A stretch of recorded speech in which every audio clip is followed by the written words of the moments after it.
The house had seemed empty as he pulled up the drive. All was quiet. He knocked on the door and Mrs. Jordan handed him the parcel. He didn't notice it right away. But as he went to load the package, something on the side of the box caught his eye. There, on the side, the scrawled words caused a wave of sick worry to wash over him. Charles Gordon was a Navy veteran and he knew something wasn't right when he saw it. His keen eye for detail had been honed in all his years of training to pick up on the subtler details that most men wouldn't notice. Now at age 55, he was a UPS driver, and he enjoyed his work and the gentle pace that came with it, driving from home to home, making deliveries. It was a far cry from when he had served in the Navy. Little did he know, all that was about to change. Charles had built quite a reputation in Missouri. His work took him across the county, where he made many acquaintances on his travels. He prided himself on building a special relationship with all of his package's recipients. He knew their names and they knew his. But the residents never knew just how lucky they were that the ex-US Navy SEAL was looking out for them, until it was almost too late. When Charles received the call to fetch a package from a home in Franklin County, he didn't understand just what he was getting himself into. He knew that house and he knew the couple that lived there. On the surface, Mr. and Mrs. Jordan seemed like a normal couple. Only one day, their behavior struck him as a little odd. It had started out as a quiet, cold morning for Charles. He hummed as he plotted his route and wound his way through Franklin County, picking up and delivering the parcels he had been assigned. When he reached the Jordan residence, he pulled up into the drive like he always did and walked up the front steps. He had no idea that he was walking into a living nightmare. Charles knocked on the door 3 times and waited the cursory 5 minutes before knocking again. Stomping his feet to keep warm, he glanced over his shoulder and saw Mr. Jordan's pickup truck in the parking bay. "Hello?" he yelled. "UPS." Perhaps nobody was home after all. He scanned the porch for the parcel he was meant to be picking up. No package. He was just about to turn and leave when he heard the front door unlatch. The door opened a crack and an eye appeared. "Mrs. Jordan, I'm here to collect a package," Charles explained. The door widened and she stood there smiling tightly. Then Mr. Jordan stepped out from behind his wife and greeted Charles tersely. He held his wife close and ordered her to give the UPS driver the package.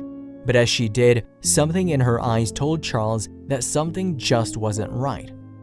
In the brief moment when Mrs. Jordan handed him the package, she mouthed something to him, but he couldn't quite catch it. She looked nervously at her husband to make sure he hadn't seen, and then her eyes widened. She was trying to tell him something, but why couldn't she say it in front of her husband? Charles took in her appearance as best he could before the door was hurriedly slammed shut again. All the clues were there. Her hair was disheveled and she had dark rings under her tired eyes. And her eyes, they were pleading him to do something. She looked like a frightened animal. And the way that Mr. Jordan had held her close, there was just something he didn't like about it.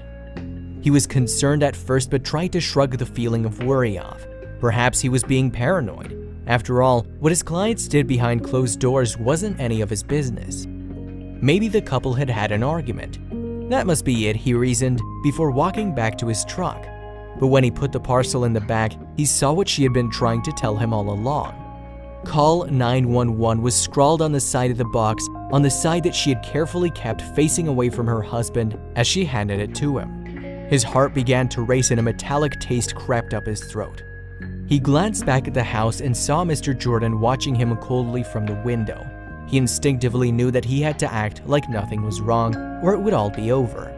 Charles climbed into his seat slowly and deliberately, as if he was in no hurry to get away from that place. He felt Mr. Jordan's eyes burning a hole in his back as he rolled away. It took all his self-control to resist the urge to speed out of the driveway. But when he rounded the corner and out of sight, he pulled out his phone and slammed the numbers in. He heard the reassuring voice on the other end of the line, "911, what's your emergency?" and explained everything. The parcel, Mr. Jordan's behavior, and Mrs. Jordan's frightened eyes. The operator listened intently before sending out the sheriff's deputies, but they had no idea what was actually happening inside the house. The team prepared for every eventuality. They weren't sure if they were dealing with a robbery or much worse.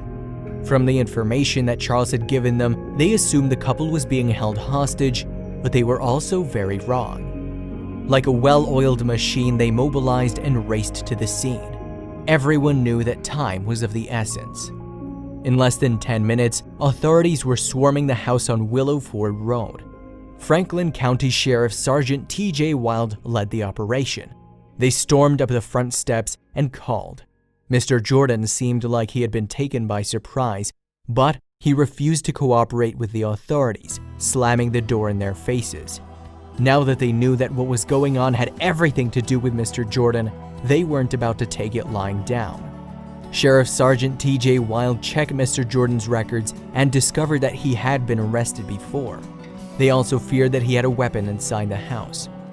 Realizing that the situation may have escalated beyond their control, they decided to call backup. They weren't going to take any risks. They called for the SWAT team.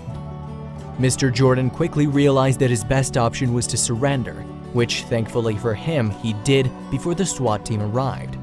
Mrs. Jordan and her 3-year-old son were taken to a place of safety. But it was only when officers took Mrs. Jordan's statement that the truth about what had happened in that house came out. And thanks to Charles, Mrs. Jordan was released from a harrowing situation. We're grateful this UPS driver with more than a decade of service followed protocol when he saw a customer in distress and contacted authorities after he saw her message to contact 911. The company said in a statement, "Our drivers are very familiar with their routes and are trained to be aware of their surroundings and respond to requests for assistance." According to Mrs. Jordan, her husband had snapped. He held her captive for 15 hours in the home they shared. When she tried to leave, he refused to let her. He threatened her and she had reason to believe that her life was in danger. So she did the only thing she could think of. She wrote a note on the parcel for the UPS driver. James Jordan was promptly arrested and charged. He was held in Franklin County Jail with a bail set at $100,000. The charges stemmed from actions that occurred in the home with a female victim prior to the arrival of the delivery service, who noticed a message for help written on a package she was to pick up. Franklin County Sheriff's Office said in a statement, "If it weren't for the quick-thinking UPS driver, the situation may have been a lot worse."